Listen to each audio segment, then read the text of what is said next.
আচ্ছা, অ্যাকচুয়ালি আমরা একটুখানি ক্লাসটা এগিয়ে গেছিলাম, পরে বোঝা গেল যে আমার ভয়েসটা মিউট ছিল, সেই জন্য আমি নতুন করে আরেকবার শুরু করছি। CC4, এই CC4-এর মধ্যে দুটো টপিক আজকের আমরা পড়বো। একটা হচ্ছে সেল জাংশন আর একটা হচ্ছে সাইটোস্কেলিটন। তো জিনিসটা খুব সহজ, যদি আমরা একটু ইন্টারেস্ট নিয়ে পড়তে পারি। আলাদা করে হয়তো আর নোটস খুলতেও হবে না, এখানেই পুরো পড়াটা হয়ে যাবে। তো আমি তোদের সুবিধের জন্য যে পিপিটিগুলো দেখাবো বা যে পিডিএফগুলো দেখিয়ে পড়াবো, সেই প্রত্যেকটা জিনিসই আমি গ্রুপেতে পাঠিয়ে দেবো। অনেকে কি হয় যে রেকর্ডিং দেখতে দেখতে লিখিস না, পরেই লিখিস, তার জন্য এটা অনেকটা হেল্পফুল হবে। আচ্ছা দেখ, আমরা ক্যাপশনটা কিন্তু সেল জাংশন শুধু দিইনি, সেল কানেকশান দিয়েছি। তো অ্যাকচুয়ালি ব্যাপারটাকে কি না, দুটো সেল বলতে পারিস নিয়ার বাই সেল, মানে দুটো কাছাকাছি অবস্থিত সেল, তাদের যদি একটা কানেকশান হয়, মানে একটা সেলের সাথে আর একটা সেল যদি অ্যাটাচড হয়, তাহলে আমরা তাকে সেল কানেকশান বলছি। কিন্তু যদি এই সেল দুটোকে আমরা বিচ্ছিন্ন করতে না পারি, তখন বুঝতে হবে যে এই সেল দুটোর মধ্যে সেল জাংশন তৈরি হয়েছে। অ্যাকচুয়ালি যদি জাংশন ব্যাপারটা বুঝি, তাহলে ভাব যে আমাদের বারুইপুর স্টেশন সেটা কেমন, বা সোনারপুর স্টেশন সেটা কেমন, না শিয়ালদাগামী যে ট্রেনগুলো আসছে, এসে এই স্টেশনগুলো থেকে বিভিন্ন দিকে যাচ্ছে, তাই না? তার মানে একটা নির্দিষ্ট লাইন থেকে এসে একাধিক লাইনে ভাগ হয়ে যাচ্ছে। তো এখানেও ঠিক তাই, এখানে ভাগ বলবো না, তবে আলাদা লাইন থেকেও কিন্তু খেয়াল কর শিয়ালদার দিকে ট্রেনগুলো আসে, তাই না? অ্যারোটা উল্টো দিকেও হয়। তো এখানে দুটো সেল বা দুয়ের বেশি সেল কোষ, তারা শুধু কানেক্টেড নয়, তারা জাংশন, অর্থাৎ তারা যুক্ত। দুরকমভাবে জাংশনটাকে বাংলাতেও যুক্ত বলে, ইংলিশেও যুক্ত বলে। তো অনার্স পড়তে গেলে বারবার তোদের যে জিনিসটা বলেছি বা তোরা জানিসও, যে বাংলাগুলো মেলানোর থেকে ইংলিশটাই ঠিকঠাক বোঝানো, মানে বোঝা উচিত, তাতে কনসেপ্ট অনেক ভালো তৈরি হয়। তাহলে সেল জাংশন আর সেল কানেকশন একটু আলাদা ঘটনা যদিও, তো ওই আর কি, পড়তে গেলে দুটোই লাগে, সেই কারণে দুটোই আমি একটু বলে দিলাম। আচ্ছা, তো আমরা নেক্সট স্লাইডের দিকে যাই। নেক্সট স্লাইডে এখানে একটা ডেফিনেশন দিয়েছে যে cell junction is the connection between neighbouring cell, যেটা বলছিলাম, or the connecting between the cell and extracellular matrix. এরা একটা নতুন ওয়ার্ড এরা ইন্ট্রোডিউস করলো, এক্সট্রা সেলুলার ম্যাট্রিক্স। তো অনেক সময় কি হয়, আমাদের শরীরে এমন কিছু মেমব্রেন তৈরি হয় যেগুলো নন সেলুলার। যেমন ধর, আমরা যদি ব্যাপারটা একটু কম্প্যারিজন করি, উদ্ভিদের ক্ষেত্রে সেখানে জাইলেম থাকে, ফ্লোয়েম থাকে, যার মধ্যে কিন্তু নন সেলুলার পার্টও থাকে। জাইলেম ফ্লোয়েম নন সেলুলার পার্ট দিয়েও তৈরি। তো এখানেও ঠিক একইভাবে যদি কম্প্যারিজন করি, তাহলে আমাদের শরীরেও কিন্তু কিছু নন সেলুলার পার্ট আছে, তাকে আমরা এক্সট্রা সেলুলার ম্যাট্রিক্স বলছি। ঠিক আছে? তো ভাব যে এটা একটা বেসমেন্ট মেমব্রেন, এটা একটা বেসমেন্ট মেমব্রেন, আর তার গায়ে বিভিন্ন কোষ, ভাব এপিথেলিয়াল কোষ, এরকম পরপর সজ্জিত হয়ে আছে। তার মানে এই বেসমেন্ট মেমব্রেনের যে তলার অংশটা, সেটা সেলের সাথে, যে অংশটা এখন দাগ দিয়ে দিচ্ছি, সেলের সাথে বেসমেন্ট মেমব্রেনকে যুক্ত করেছে। একে অ্যাকচুয়ালি ডেসমোসোম বলে। তার মানে একটা নন সেলুলার পার্টের সঙ্গে সেলুলার পার্টের কানেকশান, তাকে আমরা কি বলছি? তাকে আমরা বলছি এক্সট্রা সেলুলার সেল জাংশন। আচ্ছা, এক্সট্রা সেলুলার সেল জাংশনের পর কি আছে? এই মানে সেল জাংশনকে আমরা মেমব্রেন জাংশনও বলি, যেহেতু সেল মেমব্রেনের সাহায্যেই অন্য সেল যুক্ত হয়, সেই জন্য একে আমরা মেমব্রেন জাংশনও বলি। আচ্ছা, সেল জাংশন কী রকম বা কতভাবে ভাগ করা যায়, তাকে তিনটে টাইপে ভাগ করা হয়েছে। একটা হচ্ছে অক্লিউডিং, একটা কমিউনিকেটিং, আর একটা অ্যাঙ্করিং জাংশন। যদিও আমরা যখন এরপর সেল জাংশন পড়ব, তখন আমরা পাবো টাইট জাংশন, গ্যাপ জাংশন এবং ডেসমোসোম।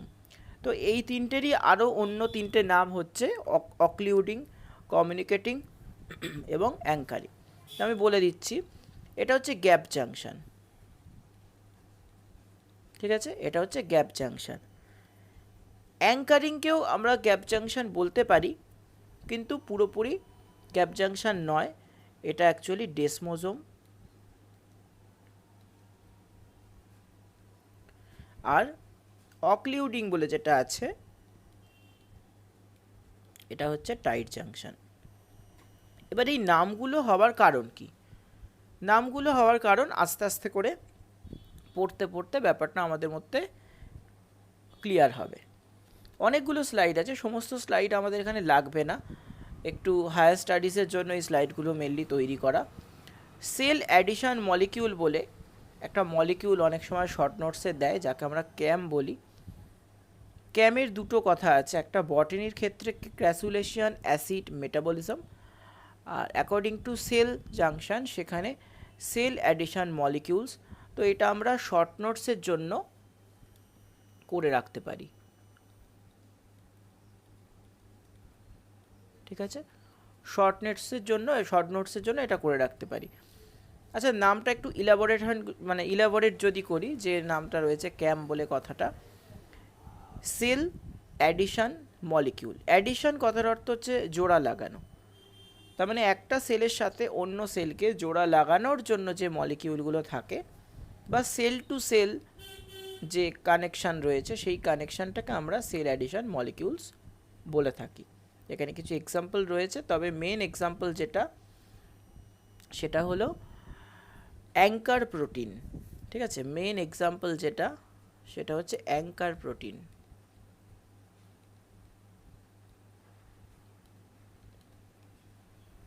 আমরা আস্তে আস্তে যখন গ্যাপ জাংশন পড়বো তখন এই অ্যাঙ্কার প্রোটিনের স্ট্রাকচার বা এটা ঠিক কী কাজ করে সেটা বুঝতে সুবিধে হবে। আচ্ছা, নেক্সট স্লাইডে আসি। নেক্সট স্লাইডে বলছে যে একটা দেখিয়েছে যে কিভাবে সেল অ্যাডিশন মলিকিউল আর কি তৈরি হয়, তার একটা ডায়াগ্রাম দেখিয়েছে। তো ব্যাপারটা খুব ইজি, আমি একটু আমার মতো করে ব্যাখ্যা করি, তোরাও চেষ্টা কর বোঝার। এখানে বলছে মেজর 3টে ডোমেন আছে। এখন এই কথাটা একটু নতুন, অনেকে হয়তো কলেজে শুনেছিস ডোমেন কথাটা। ডোমেন মানে কি? ডোমেন মানে হচ্ছে যখন একটা সেলের রিসেপ্টর জাতীয় কোনো কিছু সেল মেমব্রেন থেকে বাইরের দিকে বেরিয়ে আসে, তখন সেই রিসেপ্টরের যে পার্টটা কোনো মলিকিউলের সাথে অ্যাটাচ হতে পারে, সেই পার্টিকুলার পার্টটাকে আমরা ডোমেন বলি। আরেকবার বলছি, একটা সেলের রিসেপ্টর ধরনের কোনো কমপ্লেক্স যদি মেমব্রেনের বাইরে থাকে, সেল রিসেপ্টর যাকে আমরা বলি, গ্রাহক আমরা যাকে বলি, সে যদি বাইরে থাকে, তো সেই গ্রাহকের যে পার্ট অন্য কোনো মলিকিউলের সাথে অ্যাটাচ হতে পারে তাকেই আমরা ডোমেন বলি। এখানে 3টে মেজর ডোমেনের কথা বলেছে। ডোমেন কাকে বলে? আমার মনে হয় এই কোশ্চেনটা একটু করে রাখা উচিত। ডোমেন বলতে ঠিক অ্যাকচুয়ালি কী বোঝো, ঠিক আছে? তো এই ডায়াগ্রামটা সেখানে ইউজ করতে হতে পারে। আর এক্সাম্পল হিসেবে যে 3টে ডোমেনের কথা বলেছে, সেই 3টে ডোমেনের কথা আমরা এক্সাম্পল হিসেবে ব্যবহার করতে পারি। তাহলে এটাও একটা শর্ট কোশ্চেন বা শর্ট নোটস বলবো না, শর্ট কোশ্চেনের জন্য এটা হতে পারে। আচ্ছা, এবারে আমরা যে জিনিসটা দেখছি সেটা হচ্ছে সেল অ্যাডিশন মলিকিউলসের মধ্যে 3টে বন্ডিং। প্রথম বন্ডিংটার নাম হচ্ছে হোমোফিলিক বন্ডিং, নেক্সট হচ্ছে হেটেরোফিলিক বন্ডিং, এবং একদম লাস্ট হচ্ছে এক্সট্রা সেলুলার বন্ডিং। হোমোফিলিক বন্ডিংয়ের ক্ষেত্রে যদি আমরা একটু বন্ডিং টাইপসটা দেখি, খুব সহজ। দুটো একই রকম মলিকিউল বা দুটো একই রকম ডোমেনের মধ্যে বাইন্ডিং, দুটো একই রকম ডোমেনের মধ্যে বাইন্ডিং। হেটেরোফিলিক বাইন্ডিং কি? দুটো বিষম প্রকার ডোমেনের মধ্যে বাইন্ডিং। আর লাস্টে আছে এক্সট্রা সেলুলার লিঙ্কার মলিকিউল দিয়ে যে বাইন্ডিং হয়েছে, সেখানে দুটো ডোমেনের মাঝে অন্য কোনো মলিকিউলের সাথে বাইন্ডিং। তার মানে দুদিকে দুটো ডোমেন, যেটা স্কাই কালারে দেখছে এই দুটো ডোমেন, তার মাঝখানে যে একটা ডাক্তারের প্লাসের চিহ্নর মতো রয়েছে লাল রঙের, এটা হচ্ছে এক্সট্রা সেলুলার কোনো মলিকিউল। আর এখানে সেরকম কিছু নেই।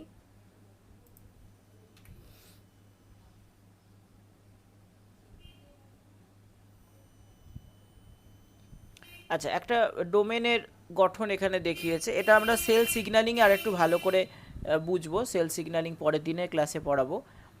তো কোনো রিসেপ্টারে তিনটে পার্ট হয়। একটা পার্ট যেটা এমবেডেড বা প্রথিত অবস্থায় থাকে সেল মেমব্রেনের সাথে, এখানে দেখ যেটা একটু গ্রেইশ কালারের লাগছে, যেটাকে এরা পয়েন্ট করেছে ট্রান্সমেমব্রেন ডোমেন বলে, সেটা।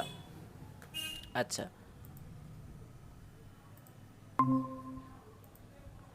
নেক্সট কি? নেক্সট হচ্ছে একদম তলা থেকে দেখছি আমরা ট্রান্সমেমব্রেন ডোমেন, যেটা একদম তলার পার্ট বা বলতে পারি সেল মেমব্রেনের সঙ্গে যুক্ত একটা পার্ট। এবং এরপরে একটা দেখ বেশ বড় একটা চেন মতো রয়েছে, সেই চেনটার মধ্যে লেখা আছে যে কনসিয়াস রিপিটস বলে লেখা আছে, এবং তার ওপর আর একটা ডোমেন আছে যার নাম হচ্ছে ইজিএফ লাইক ডোমেন। ইজিএফ লাইক ডোমেন কি, সে কখনোই কিন্তু কারোর সাথে বাইন্ড করতে পারে না, কিন্তু সে তার ওপরে যে ডোমেন আছে মানে সি টাইপ লেকটিন ডোমেন যেটা বলছে, তো সেই ডোমেনের যে রিসিভিং যে কি বলবো মানে তা কাউকে রিসিভ করার পর যে একটা ইয়ে হয় না, মানে এটাকে কি বলে বল, সিগন্যাল, সেই সিগন্যালটা তলায় পাঠাতে পারে। তো সি টাইপ ল্যাকটিন ডোমেন যদি মনে না থাকে সি টাইপ ডোমেন বলে দিবি, ইজিএফ ডোমেন ইজিএফ লাইক ডোমেন যদি মনে না থাকে সেকেন্ড টাইপ ডোমেন বলে দিবি, এবং একদম লাস্টে ট্রান্সমেমব্রেন ডোমেন এটা তোকে বলতেই হবে। ঠিক আছে, এই তিন রকম ডোমেন থাকে। এটা কিন্তু সেল জাংশনের জন্য নয়, সেল সিগন্যালের জন্য একটু বলে রাখলাম। আচ্ছা, এরপরে আমরা আসছি একেবারে আমাদের সহজ যে ভাবে যেটা ব্যাখ্যা করতে পারি, কি বলবো মানে সেল জাংশনের যে মেন জায়গাটা সেখানে। আচ্ছা, সেল জাংশনের মধ্যে আমি আবারও বলছি, আমাদের সিলেবাসে mentioned gap junction, type junction এবং ডেসমোজোম। এই ছবিতে সেইভাবে কিন্তু এরা বলেনি। প্রথমত এখানে চারটে ভাগ আছে, দ্বিতীয়ত যে চারটে ভাগের কথা বলেছে এই কোনো ভাগের নাম আমরা সিলেবাসে পাইনি। তো এখানে যে চারটে ভাগ রয়েছে সেই চারটে ভাগের নাম, প্রথমটা হচ্ছে অ্যাঙ্করিং জয়েন্টস, যাকে আমরা একটু আগে বলেই দিয়েছি, এটা হচ্ছে গ্যাপ জাংশন, এটা হচ্ছে গ্যাপ জাংশন। নেক্সট অকিউলেটিং জয়েন্টস, যেটাকে আমরা বলছি tight junction. Next channel forming junction, এই চ্যানেল ফর্মিং জাংশনও কিন্তু গ্যাপ জাংশন। এবং সিঙ্গেল রিলে জাংশন বলে যেটা আছে এটাও কিন্তু গ্যাপ জাংশন। এখানে কোনোভাবে ডেসমোজোমের কথা নেই এই ছবিটার মধ্যে। তো এই ধরনের ছবিগুলো আমি কেন দেখাচ্ছি, অনেক সময় কি হয় তোকে গ্যাপ জাংশন, টাইট জাংশন এগুলো না দিয়ে ওরা এর অন্য যে নামটা, মানে এখানে আমরা যে নামগুলো দেখতে পাচ্ছি সেগুলো দেয়। এখন আমি বুঝবো কি করে? আমি তো তোদের বলে দিলাম এটা গ্যাপ ওটা টাইট, তুই লিখে নিলি, কিন্তু তুই বুঝবি কি করে পরীক্ষার সময়? তোকে তো জানতে হবে। প্রথমে আসি টাইট জাংশনে, সম্ভবত পরের স্লাইডটা টাইট জাংশন, একদম তাই। টাইট জাংশনের ক্ষেত্রে নামের মধ্যেই দেখ বলেছে টাইট, তার মানে দুটো সেল যারা খুব টাইটলি অ্যাটাচড। এখন মনে করছি যে এটা একটা সেল আর এর পাশে এটা একটা সেল, ঠিক আছে, এরকম একটা সেলের লেয়ার আছে। আচ্ছা, আরও একটা দুটো সেল এঁকে দিই, তিনটে সেল, এই একটা সেল, এই একটা সেল, এই একটা সেল, এর তলায় আরও সেল আছে, ঠিক আছে, এটা লাস্ট, এটা বর্ডারে আছে, এর তলায় আরও সেল আছে। তো এই তলাটাকে আমরা এরকম করলাম, একটা বেসমেন্ট মেমব্রেনের সাথে সেলটা অ্যাটাচ হয়ে আছে, তলায় লাল যে দাগটা এটা বেসমেন্ট মেমব্রেন, তার সাথে এই তিনটে সেল বা একাধিক সেল অ্যাটাচ হয়ে আছে, ঠিক আছে। তো ভাব এই সেলের তলায় ধরে নিলাম ব্লাড ভেসেল আছে, এরকমভাবে এর মধ্যে দিয়ে রক্ত প্রবাহ হচ্ছে, রক্ত প্রবাহ হচ্ছে। এখন যদি বলা হয় যে ব্লাডে ব্যাকটেরিয়া বা ভাইরাসের অনুপ্রবেশ এই কোষগুলো কি করে বন্ধ করবে, তো একটু বুদ্ধি খাটাই। সেলগুলোর এই বাইরের অংশগুলো, এই জায়গাগুলো যেখানে এখন রেড কালার করে দিচ্ছি, এই জায়গাগুলোকে যদি বন্ধ করে দিই তাহলে দেখ ব্যাকটেরিয়াগুলো এই মাঝের গ্যাপটা দিয়ে ঢুকতে পারবে না, তাই না? মাঝের গ্যাপটা দিয়ে ঢুকতে পারবে না, কিন্তু সেলের ভেতর দিয়ে ঢুকতে পারবে। আর সেলের ভেতর যদি ব্যাকটেরিয়াটা ঢোকে তলায় আসার জন্য, ব্লাড ভেসেলে আসার জন্য, তাহলে সেলের নিজস্ব লাইসোজোম আছে, সেই লাইসোজোম দিয়ে সেল কি করবে, ব্যাকটেরিয়াগুলোকে মেরে ফেলবে। তাহলে সেলের মধ্যে দিয়ে ব্যাকটেরিয়া যাওয়াটা সেফ মনে করে না। তাহলে কোথা দিয়ে সেফ মনে করে? দুটো সেলের মাঝখানে যে গ্যাপ আছে বা যে জাংশন আছে সেই জাংশন দিয়ে। ক্লিয়ার? তাহলে আমাকে টাইট জাংশন মানে সেলের বাইরের দিকে কিছুটা অংশ টাইটলি প্যাক আপ করতে হবে, যাতে করে সেই সেলটা, সেই পাশাপাশি অবস্থিত সেল দুটো বা একাধিক সেলের মাঝখান দিয়ে কোনোভাবে ব্যাকটেরিয়া বা ভাইরাস না পাস করতে পারে। একটু ভালো করে পড়বি, এই টোটাল জিনিসটাই টাইট জাংশনের মধ্যে লেখা আছে। আচ্ছা, ফাংশন অফ টাইট জাংশন খুব ইম্পর্টেন্ট, ঠিক আছে? এই যে স্লাইডটা, এটা খুব ইম্পর্টেন্ট স্লাইড, একদম লাগবেই, এরকম ধরে রাখ, ঠিক আছে? এরকমভাবে খুব একটা পাবি না কোনো জায়গায়, ফাংশন অফ টাইট জাংশন একদম ডাইরেক্ট এইভাবে পাবি না। অ্যাডহেরিং জাংশন, ঠিক আছে? অ্যাডহেরিং জাংশন মানে হচ্ছে কোনো কিছুর সাথে চিপকে যাওয়া, অ্যাডিশন। আমরা আঠাকেও বলি অ্যাডহেসিভ কেমিক্যাল। তো ভাব, গত ছবিটার মতো আর একটা ছবি যদি এখানেও আমরা চেষ্টা করি আঁকার। এটা আমার একটা কোষ, কোষ একেবারে সমান হয় না, আর এই তলে একটা বেসমেন্ট মেমব্রেন আছে। তাহলে এই কোষটা যাতে বেসমেন্ট মেমব্রেনের সাথে কানেকশান হয়ে থাকে, সেই জন্য বেসমেন্ট মেমব্রেনের সঙ্গে কিছু কানেকশান এইভাবে হবে, আর এর নিয়ার বাই যে সেল, ভাবে এটা নিয়ার বাই সেল, তার মাঝখানে কিছু কানেকশান হবে, তাই না? এই দুরকম কানেকশান মেনলি হতে পারে, একটা সেলের সাথে বেসমেন্ট মেমব্রেন, বেসমেন্ট মেমব্রেন, আর একটা সেলের সাথে সেল। ভাব সেলগুলো নিজে কানেক্টেড হয়ে রইল, কিন্তু তাদের সঙ্গে বেসমেন্ট মেমব্রেন মানে ওই যে বললাম এমন কিছু অংশ থাকে যেগুলো নন লিভিং, সেই নন লিভিং জায়গাটার মধ্যে যুক্ত হয়নি কোনোভাবে। তাহলে সেলের লেয়ারটা উঠে আসবে শরীর থেকে, সেই জন্য এটা আটকাতে হবে। আটকানোর জন্য আমাদের আঠালো কোনো একটা জাংশন দরকার, যার থেকে অ্যাডহিয়ারিং কথাটা এসছে। তো আমাদের সিলেবাসে এই অ্যাডহিয়ারিং জাংশনের নাম আছে ডেসমোসোম। কিন্তু এই ডেসমোসোম ছাড়াও আরও 3 রকমের হয়, একটা হচ্ছে ক্লাউডিন, একটা হচ্ছে ডেসমোপ্ল্যাকিন, এবং আর একটা হচ্ছে হেমিডেসমোসোম।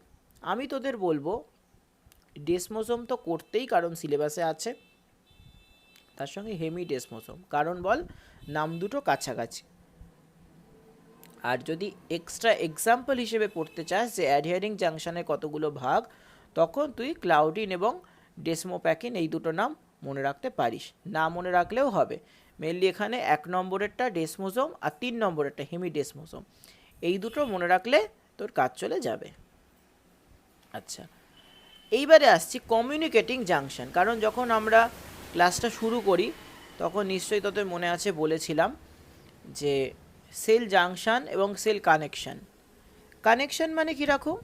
ভাব যে তুই এবং তোর একটা বন্ধু, ভাব আলিশা আর সুমিত্রা এখন ক্লাস করছিস, তোরা যখন পাশাপাশি বসিস তোদের মধ্যে কি হয়? তোদের মধ্যে বার্তা বিনিময় হয়। আজকের হচ্ছে না, আজকের অনেক দূরে আছিস, বার্তা বিনিময় হয়, বিভিন্ন রকম হতে পারে, কলেজ নিয়ে হতে পারে, পার্সোনাল লাইফ নিয়ে হতে পারে, বাড়ি নিয়ে হতে পারে, রাস্তায় আসা যাওয়া করেছিস কোনো ইনসিডেন্ট নিয়ে হতে পারে, তাই না? তো সবার আগে কি করতে হবে? তোদের দুজনকে কাছাকাছি আসতে হবে, যেভাবে সেলগুলো এখন কাছাকাছি এসছে। নেক্সট কী হবে? তোদের মধ্যে একটা যোগসূত্র হবে। দেখা গেল তোদের দুজনের মাঝখানে আমি একটা থার্ড পার্টি কাউকে বসিয়ে দিলাম, একটা ধর ক্লাস 12-এর ছেলেকে বসিয়ে দিলাম, তখন তোদের মধ্যে কমিউনিকেশান তো হবেই না, এবং যাকে বসিয়ে দিলাম তার সঙ্গেও কমিউনিকেশান হবে না। ক্লিয়ার? আবার ভাব যে যাকে বসালাম তার নাম যদি সৌমিলি হয়, তাহলে হয়তো দেখা গেল সৌমিলি ভায়া তোরা কমিউনিকেশান করছিস, এটাও করা যেতে পারে। তো এই কমিউনিকেবল জাংশন যেটা, বা কমিউনিকেশান করা যাবে এমন একটা যে জাংশন, এটা কিন্তু এতক্ষণ যে কনসেপ্টটা তোদের বললাম সেই কনসেপ্টের বেসিসেই তৈরি হয়েছে কমিউনিকেটিং জাংশন। এখানে কি হয়? না, মেনলি গ্যাপ জাংশন এবং এটা ছাড়া কেমিক্যাল সাইন্যাপস। কেমিক্যাল সাইন্যাপস মানে হলো প্রোটিন চ্যানেলের মাধ্যমে, প্রোটিন চ্যানেল এর মাধ্যমে কমিউনিকেশন। তো যেটা সিলেবাসে নেই সেটা শুধু এই এক লাইনে আমি লিখে দিলাম, তাও বাংলায় লিখে দিলাম, কিন্তু যেটা সিলেবাসে আছে সেটা হচ্ছে গ্যাপ জাংশন। তাহলে গ্যাপ জাংশন আমাকে একটু ডিটেলে জানতে হবে, এই কারণে আমরা গ্যাপ জাংশনের স্লাইডে চলে এলাম। সমস্ত স্লাইডটা পড়ার দরকার নেই, যেটুকু বলবো সেটুকুই পড়, তার মধ্যে থেকেই থাকবে এবং এর সঙ্গে আলাদা আমি নোটস প্রোভাইড করে দেবো। গ্যাপ জাংশনে কি বলছে না, গ্যাপ জাংশনে একইভাবে আমার মনে হয় একটু ছবিটা যদি আমরা এঁকে নিই তাহলে আর কি বুঝতে সুবিধে হয়। একটু আমি ছবিটা এঁকে দিচ্ছি। মনে কর যে এটা একটা সেল, তার প্লাজমা মেমব্রেন, আর এটা একটা সেল, তার প্লাজমা মেমব্রেন। ঠিক আছে, এদিকে আছে সেল 1, এদিকে আছে সেল 2, দুটো সেল, তার মাঝখানে প্লাজমা মেমব্রেন। আর এই দুটোর মাঝখানে আছে কি, দুটোর মাঝখানে আছে একটা গ্যাপ, একটা ফাঁকা স্থান। অথচ এই ফাঁকা স্থানের মাধ্যমে একটা কোষ আর একটা কোষের সাথে কানেকশান রেখেছে। তাহলে প্রথমেই বুঝতে হবে যে এই মাঝের যে গ্যাপটা, যেটাকে আমরা একটু যদি হাইলাইট করে দিই, এই যে মাঝের গ্যাপটা, এটা বড্ড বাজে কালার, দ্বারা অন্য একটা কালার নিই। এই মাঝের যে গ্যাপটা, এটা কমিউনিকেবল গ্যাপ, মানে এর মাঝখানে কমিউনিকেশান হচ্ছে। কিভাবে? এই সেলের সঙ্গে সেল 1-এর সঙ্গে সেল 2-এর কমিউনিকেশান হচ্ছে এই গ্যাপটা, বাকিটা আমি ছেড়ে দিচ্ছি। এখানে একটা সেল তার ভিতর দিকে, একটা সেল তার ভিতর দিকে বিভিন্ন অ্যাক্টিন, মায়োসিন এরকম প্রোটিন দ্বারা তার সাইটোস্কেলিটন তৈরি করেছে। আর একটা সেলও অ্যাক্টিন, মায়োসিন প্রোটিন দ্বারা ভিতর দিকে, মানে প্লাজমা মেমব্রেনের সঙ্গে ভিতর দিকে, সাইটোপ্লাজমের দিকে এরকমভাবে সাইটোস্কেলিটন তৈরি করেছে। হলো। আর বাইরের দিকে কি করেছে, একটা হুকের মতো কানেকশান তৈরি করেছে। দেখ, দুটো হুক, ঠিক আছে, একটা হুক এরকম আর একটা হুক এরকম, দুটো একটা হুক আর একটা হুকের মধ্যে আটকে আছে। ঠিক আছে, এই যে হুকের মতো দুটো অংশ, একে আমরা অ্যাঙ্কার প্রোটিন বলি।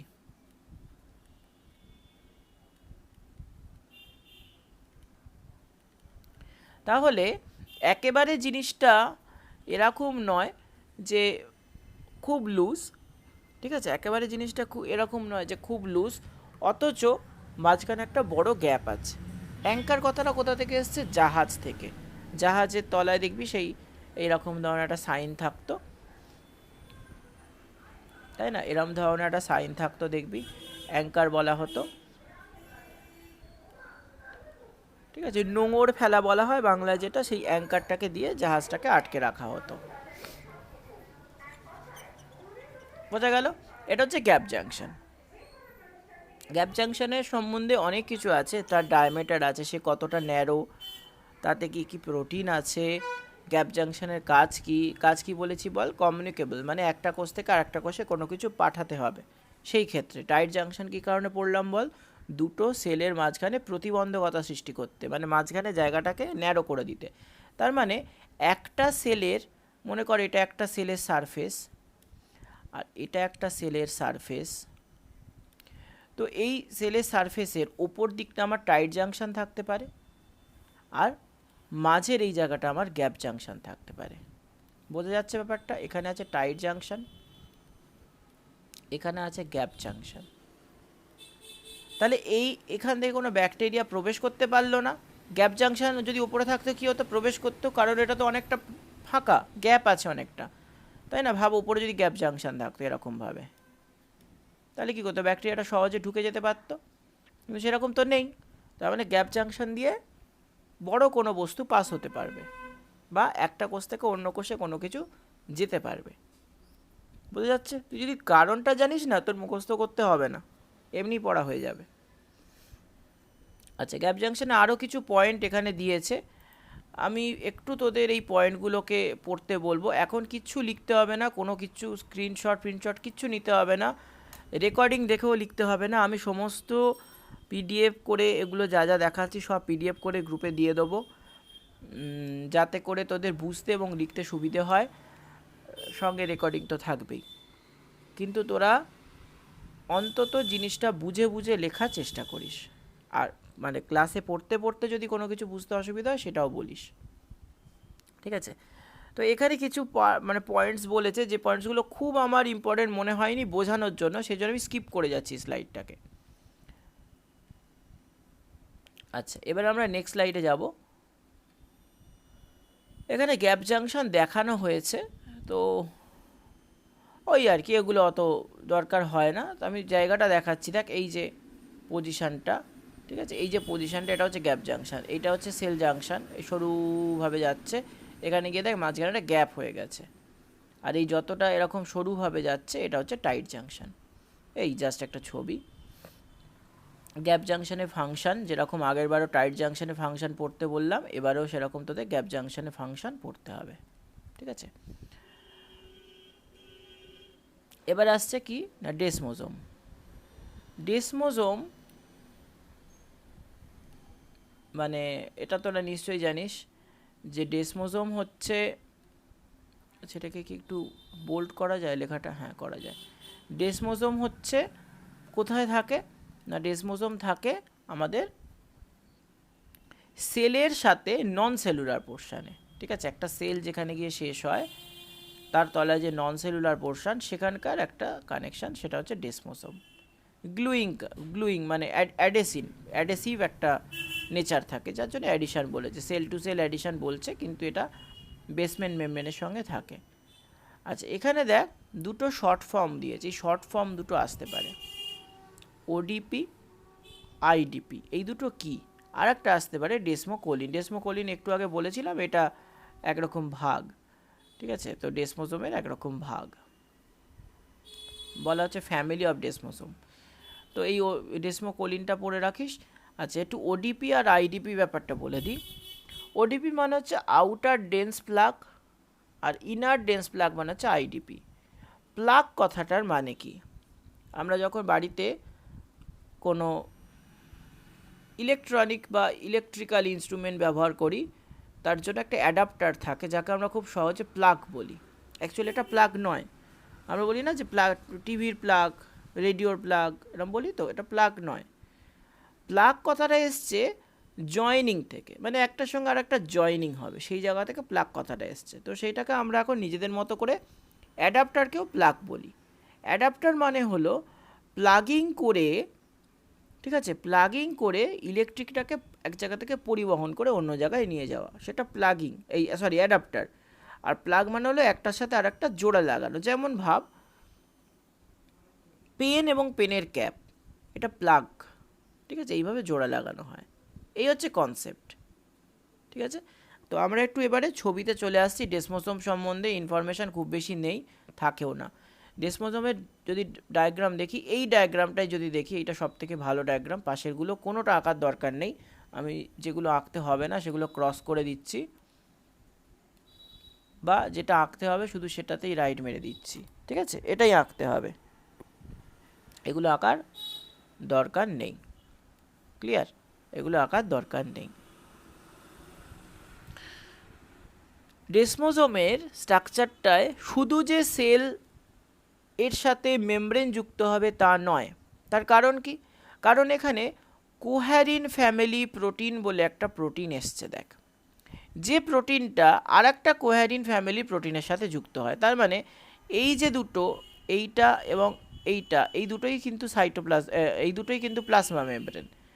আর তার ভিতরে আছে কি, যে রেড কালারের যে অংশটা, ঠিক আছে, যে রেড কালারের যে অংশটা, এটা হচ্ছে প্রোটিন প্লাগ। এই হচ্ছে প্রোটিন প্লাগ, প্রোটিন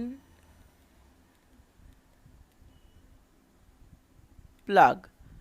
তার ভিতরে আছে কেরাটিন ফিলামেন্ট। সাইটোস্কেলিটন পড়তে গেলে আমরা দেখব 3 রকমের প্রোটিন আমাদের সেলে থাকে। এক হচ্ছে অ্যাক্টিন, মায়োসিন এবং কেরাটিন। অ্যাক্টিন এবং মায়োসিন আমরা মাসেল পড়তে গিয়ে পেয়েছি, আর কেরাটিন পেয়েছি হয়তো সম্ভবত চুল বা নখ এইরকম কোনো গঠন পড়তে গিয়ে। এই 3টে প্রোটিনের নাম আমরা শুনেছি আগের ক্লাসে, কোনো না কোনো ক্লাসে শুনেছি। সবথেকে মজবুত প্রোটিন কি না কেরাটিন, যার জন্য চুল আর নখ গঠিত হয়। তো ভাব দুটো কোষ এইভাবে পাশাপাশি আছে, ঠিক আছে, দুটো কোষ পাশাপাশি আছে।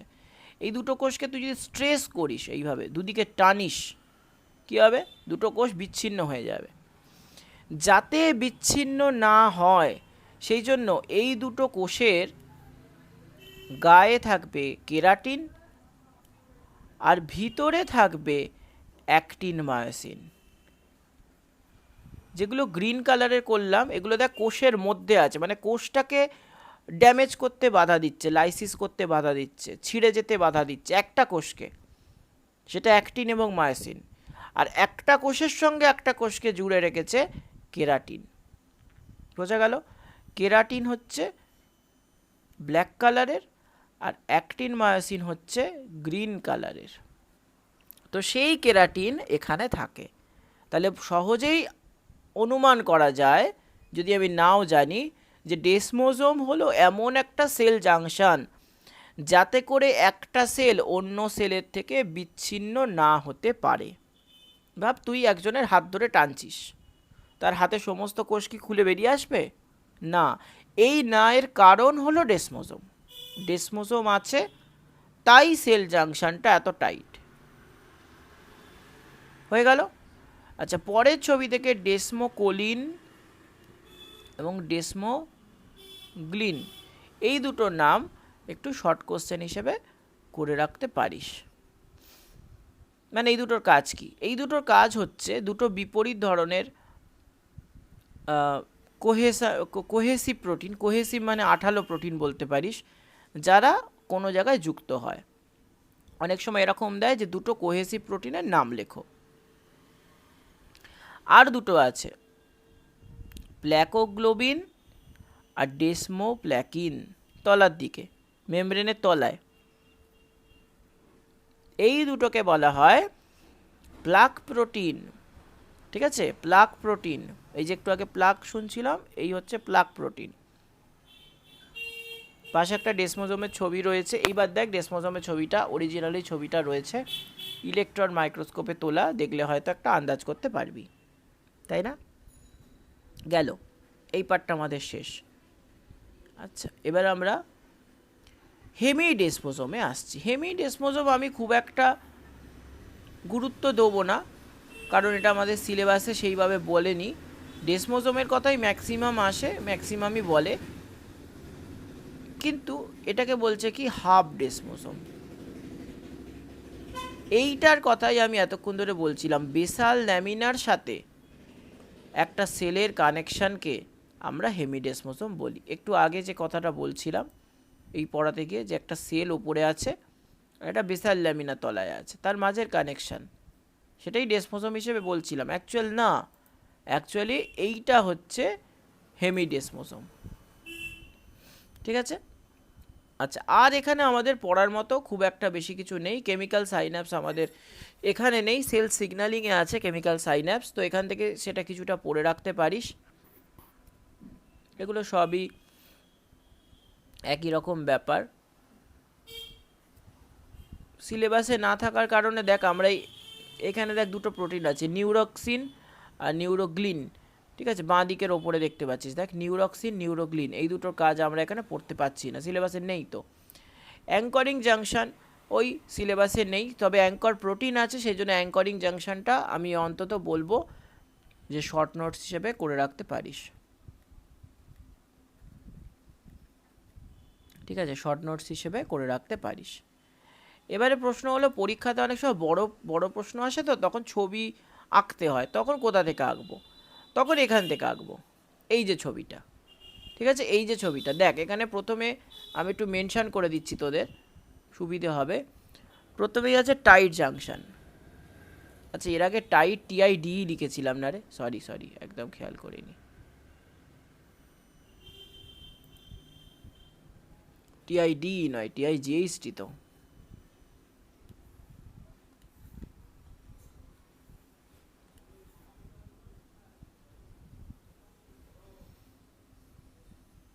একটা লিখেছিলাম, কোথায় যেন, এইখানে।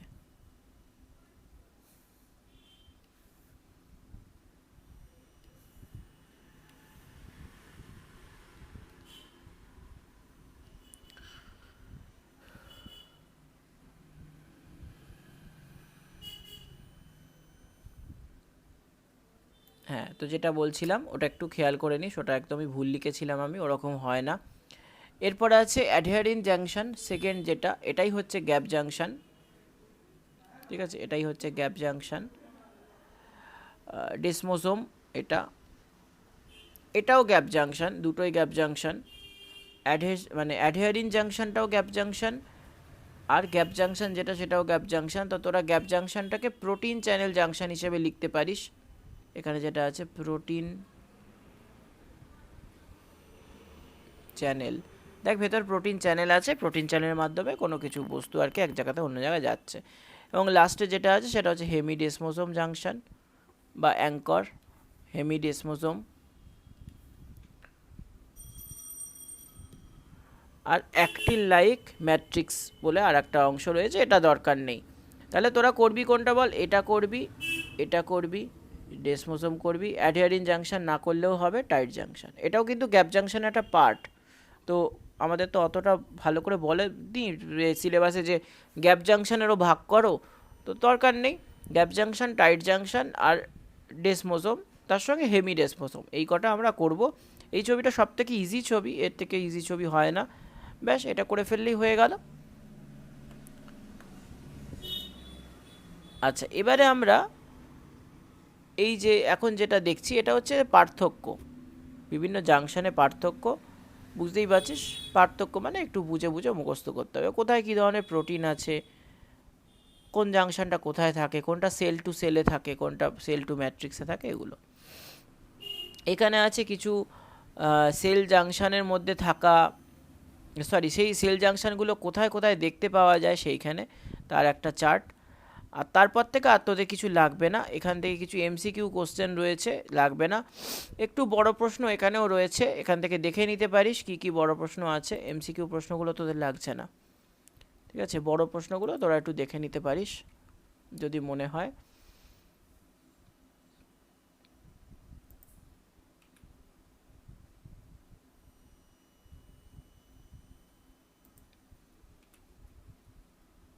ম্যাক্সিমামের অ্যান্সার এখানেই দেওয়া আছে, যেগুলো দেওয়া নেই সেগুলো নোটসে পেয়ে যাবি। তবে এখানে সবকটাই হচ্ছে এমসিকিউ গোছের কোশ্চেন রয়েছে। ব্যাস, এই আমাদের হয়ে গেল সেল জাংশনের ব্যাপার। সেল জাংশন এখনও পুরোপুরি শেষ নয়, সেল জাংশনের জন্য আমাদের সাইটোস্কেলিটন একটু ভালো করে পড়তে হবে। তো আপাতত আমরা সাইটোস্কেলিটনটাই পড়ব, তার ভেতর আমরা সেল জাংশন দেখতে পাবো। এবার আমরা সাইটোস্কেলিটন যাচ্ছি। সাইটোস্কেলিটনে এখানে যে স্লাইডটা রয়েছে এটা খুব এনরিচড, মানে কি বলতো, অনেক কিছু রয়েছে, বিরাট ব্যাপার স্যাপার এরম দেখে মনে হতে পারে। তো আমি এটা শুধুমাত্র তোদের ওই রংচঙে ছবি দেখানোর জন্য রেখেছি, মেন যে পার্টটা সেটা আলাদা, এটা থেকে জাস্ট বোঝাবো, ঠিক আছে, তোরা বোঝ। প্রথমে আসছি সাইটোস্কেলিটন জিনিসটা কি। এর একটা ছবি আছে, দেখ ছবিটা কীরকম যেন মনে হচ্ছে, বিভিন্ন রকম উল, বিভিন্ন কালারের উল, তার একটা পিণ্ড, তার থেকে উলগুলো চারদিকে ছড়িয়ে গেছে, তাই না, এরকম মনে হচ্ছে। তো আসলে এই ছবিটা হচ্ছে ফ্লুরোসেন্ট মাইক্রোস্কোপে তোলা। ফ্লুরোসেন্ট মাইক্রোস্কোপ মানে হলো, যদি ফ্লুরোসেন্ট কেমিক্যাল যেগুলো নিজে আলো বিকিরণ করে, নিজে আলোটাকে বার করে তার থেকে, তবে সেই ফ্লুরোসেন্ট কেমিক্যালটা আমি কোনো কোষের মধ্যে ঢুকিয়ে দিতে পারি। তাহলে কোষের মধ্যে যে জায়গাগুলো ট্রান্সপারেন্ট নয়, ভালো করে বোঝ, কোষের সাইটোপ্লাজম ট্রান্সপারেন্ট, কিন্তু সেল অর্গান যেগুলো সেগুলো ট্রান্সপারেন্ট নয়, সেই জায়গাগুলো ফ্লুরোসেন্ট কালারে বা ডাইতে রঞ্জিত হবে, স্টেন্ড হবে। তো এই স্টেন্ড অংশগুলো আমরা আলো না জ্বালিয়ে মাইক্রোস্কোপের ওপর থেকে দেখতে পাবো, যেমন বায়োলুমিনেন্স, মানে ধর জোনাকির পিছনে যেভাবে আলো জ্বলে, ঠিক আছে, জোনাকির পেছনে যেভাবে আলো জ্বলছে সেরাম ধরে নে, একদম বেসিক জায়গা, বোঝা গেল তো। তাহলে এইরকম লাইট এমিটিং মানে কি বলতো, আলোক বিকিরণকারী কোনো কেমিক্যাল যদি আমরা ইউজ করি, তাহলে আমরা কোষের মধ্যে শুধু কোষ অঙ্গাণু নয়, কোষের অভ্যন্তরীণ একটা কঙ্কাল হয়, যাকে আমরা সাইটোস্কেলিটন বলি, সেটা আমরা দেখতে পাবো। তো এখানে যে ছবিটা দেখছি সেখানে ব্লু কালারটা নিউক্লিয়াস, সেখান থেকে গ্রিন এবং রেড এই যেগুলো বেরিয়েছে এগুলো অ্যাক্টিন এবং মায়োসিন। সাধারণত রেড যেগুলো সেগুলো অ্যাক্টিন হয়, গ্রিন যেগুলো এগুলো মায়োসিন হয়। তাই এরকম, এটা কোনো ফিক্সড ব্যাপার নেই, ধরে নে যেটা হচ্ছে সেলের স্কেলিটন। তো একটা সেলের স্কেলিটন কেন দরকার? ভাব সেলের মধ্যে বিভিন্ন কোষাঙ্গাণু আছে, তারা কোষের এক একটা জায়গায় আছে, যেমন নিউক্লিয়াস মাঝখানে আছে, রাইবোসোম অলমোস্ট পুরো কোষ জুড়ে আছে, গলগি বডি নিউক্লিয়াস এবং প্লাজমা মেমব্রেনের মাঝখানে আছে। এদের যে লোকেশন, লাইসোজোম কোষ পর্দার কাছাকাছি আছে, যাতে করে বাইরে থেকে বিক্রিয়া এলে, এই ব্যাকটেরিয়া এলে তাকে সঙ্গে সঙ্গে এনগালফ করতে পারে, তাকে নষ্ট করতে পারে, তাই না? তাহলে এক একজন কাজ অনুযায়ী এক একটা পজিশনে আছে, তো তাদের সেই পজিশনে রাখার জন্য সাইটোস্কেলিটন দরকার। ঠিক যেমন সাইকেল বা বাইকের চাকায় যে স্পোকগুলো থাকে তারের মতো জিনিস, তাকে ধরে রাখার জন্য মাঝখানে একটা স্পিন্ডেল থাকে, বিয়ারিং মতো ব্যাপার থাকে, দেখবি সেই জিনিসটা মাঝখানে থাকে। ঠিক এখানেও তাই, সাইটোস্কেলিটন জিনিসটা হচ্ছে তাই। ইউক্যারিওটিক কোষে প্রোটিন দিয়ে সাধারণত এটা তৈরি হয়, বিভিন্ন শেপ, সাইজ এবং থিকনেসে এটা দেখতে পাওয়া যায়। অ্যাক্টিন ফিলামেন্ট, ইন্টারমিডিয়েট ফিলামেন্ট আর মাইক্রোটিউবিউল। ঠিক আছে, অ্যাক্টিন ফিলামেন্টকে আমরা বলছি মাইক্রোফিলামেন্ট, ইন্টারমিডিয়েট ফিলামেন্টও বলে আর একটা ফিলামেন্ট আছে, এবং মাইক্রোটিউবিউল। এই তিনটে জিনিস নিয়ে মূলত সাইটোস্কেলিটন তৈরি হয়। মায়োসিন এখানে থাকলেও মায়োসিন খুব বেশি পরিমাণে থাকে না। তাহলে অনেক বেশি পরিমাণে কী কী থাকে? অ্যাক্টিন, ইন্টারমিডিয়েট ফিলামেন্ট, অ্যাক্টিনকে আমরা মাইক্রোফিলামেন্টও বলছি দেখ, আর মাইক্রোটিউবিউল। আর এখানে পড়ার কিছু নেই। আচ্ছা,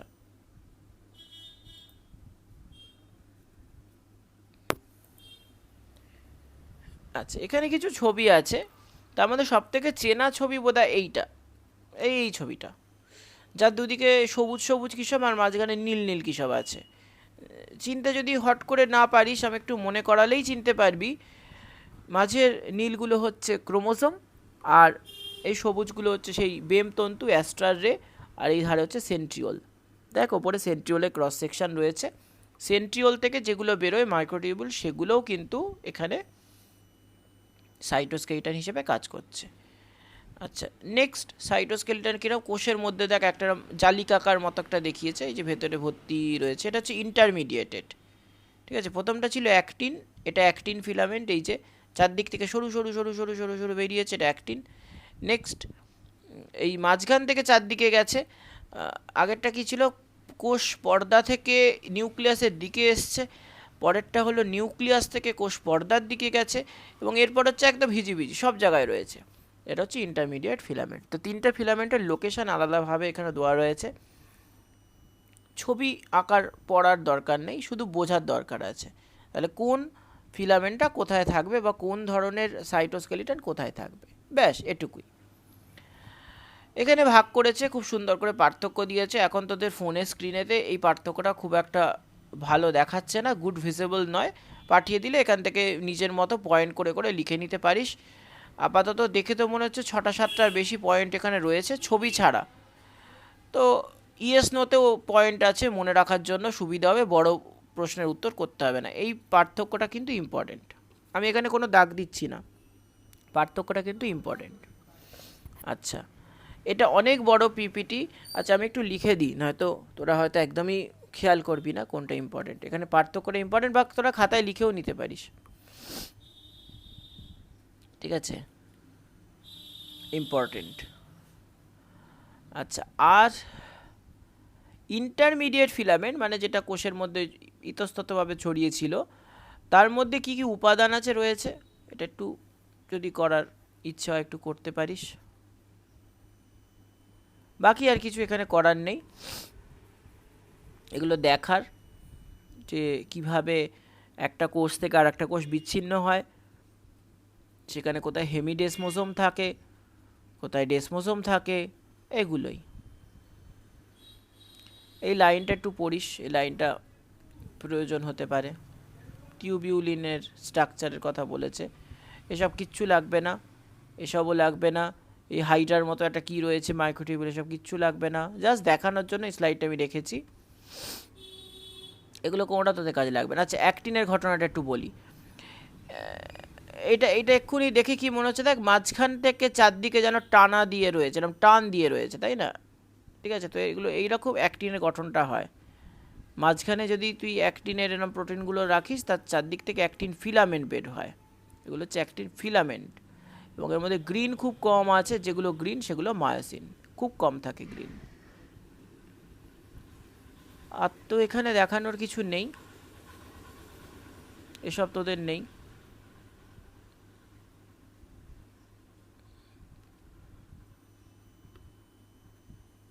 আচ্ছা, এটা হচ্ছে সেন্ট্রিওলের গঠন, দেখে নিশ্চয়ই বুঝতে পারছিস।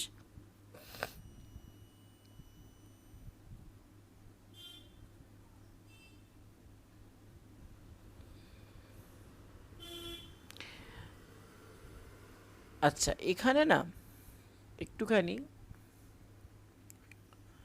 ম্যাপ প্রোটিনের কাজ করে রাখবি তো, এই স্টেবিলাইজিং ডিস্টেবিলাইজিংয়ের ব্যাপারটা, এই প্রোটিনটার কাজ, ফাংশন।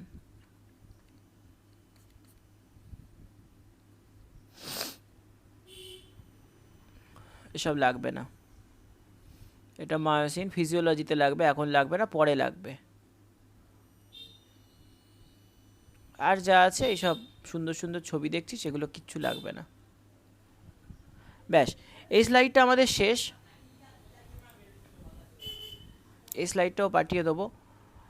এবার যেটা ব্রহ্মাস্ত্র আর কি, লাস্ট যেটা দিয়ে আমি সাইটোস্কেলিটনটা বুঝিয়ে শেষ করতে চাইছি, সেটা একটা পিডিএফ, যেখানে মাত্র 4টে পেজ আছে। তো প্রথমে এখানে ইন্ট্রোডাকশান দেওয়া হয়েছে। ইন্ট্রোডাকশানে এতক্ষণ ধরে যেগুলো বললাম সেই ব্যাপারটাই হয়তো আছে, চ একটু দেখে নিই।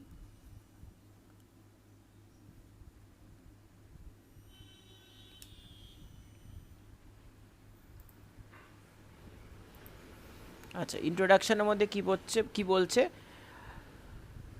সাইটোস্কেলিটন হচ্ছে সেল প্রোভাইড স্ট্রাকচার, মানে কোষই এই স্ট্রাকচারটা প্রোভাইড করছে, যেটা কেমন স্ট্রেট মোটাইল, মানে চলৎ শক্তিযুক্ত। এই যে ক্রোমোজোম মাইক্রোটিউবিউল বা অ্যাস্ট্রাডে দিয়ে যায়, তার মানে অ্যাস্ট্রাডেগুলো মুভমেন্ট হয়, তবে ক্রোমোজোম মুভ করতে পারে। আর কি বলেছে, একটা অর্গানাইজেশন করে একটা অ্যারেঞ্জ থাকে, মানে এমনি যে কোনোভাবে যেন তেন প্রকারে আর কি জিনিসটা থাকে না, একটা অর্গানাইজড ওয়েতে থাকে। পলিজোম এর সাথে অ্যাটাচ হয় অনেক সময়, মোর রাইবোজোম তৈরির জন্য পলিজোম অ্যাটাচ হয়। ফ্রি রাইবোজোম যারা, তারা এর সাথেই যুক্ত থাকে। এটুকুই বলেছে ইন্ট্রোডাকশন সম্বন্ধে। পাশে আমরা দেখতে পাচ্ছি মাইক্রোটিউবিউলের কথা বলেছে, তারপরে হচ্ছে মাইক্রোফিলামেন্টের কথা বলেছে। আপাতত এই দুটো আছে, অ্যাক্টিন ফিলামেন্টের কথা এই ছবিটাতে দেয়নি, দরকার নেই, এটা তো একটা 3D ডায়াগ্রাম, এসব তো আমরা কেউ পরীক্ষা আঁকবো না। আচ্ছা, আর কি আছে, আচ্ছা কম্পোনেন্টের মধ্যে যেরকম বললাম মাইক্রোফিলামেন্ট, যেটা অ্যাক্টিন নিয়ে তৈরি, সেটার কথা বলেছে। একে স্ট্রেস ফাইবার বলে, কারণ এ অনেক স্ট্রেস ধরে রাখতে পারে, সেই কারণে, মানে কেরাটিন প্রোটিনের থেকে যদি একটু কম ইলাস্টিসিটি ধরি, তাহলে হচ্ছে মজবুতের দিক থেকে যদি ধরি। নেক্সট হচ্ছে মাইক্রোটিউবুলের কথা বলেছে। মাইক্রোটিউবুলের মধ্যে মেন যে প্রোটিনটা, সেটা হচ্ছে টিউবিউলিন। এই প্রোটিনটা দিয়ে মাইক্রোটিউবুল তৈরি হয়েছে। একে আমরা হাফ স্পোক বলি, হাফ নয় হাব, HUB। আর ইন্টারমিডিয়েট ফিলামেন্ট, যেটা ওই যেমন তেমন করে চারদিকে ছড়িয়ে ছিটিয়ে থাকে, সেই ব্যাপারটার কথা বলেছে। এটা কেরাটিন দিয়ে তৈরি হয়, বুঝতেই পারছিস এটা সব থেকে শক্ত স্ট্রাকচারের জন্য এই কেরাটিনাইজড ইন্টারমিডিয়েট ফাইবার বা ফিলামেন্টটা রয়েছে। আচ্ছা, আর মাইক্রোভিল্লি বলে একটা জিনিস আছে, প্রত্যেকটা ফিলামেন্টের মাঝখানের যে অংশ, তাকে আমরা মাইক্রোভিল্লি বলি। তো এটা তলায় রয়েছে, এটা শর্ট নোটস হিসেবে করতে পারিস, ঠিক আছে, শর্ট নোটস হিসেবে এটা করে রাখতে পারিস। ফ্লাজেলা সিলিয়া গঠনের জন্য মাইক্রোফিলামেন্ট দরকার লাগে, ঠিক আছে। ফ্লাজেলা সিলিয়ার গঠন আমাদের এমনি নেই, এইটা পড়তে গেলে করতে হবে। তো আমি বলবো ফ্লাজেলা সিলিয়ার স্ট্রাকচারাল ডিফারেন্স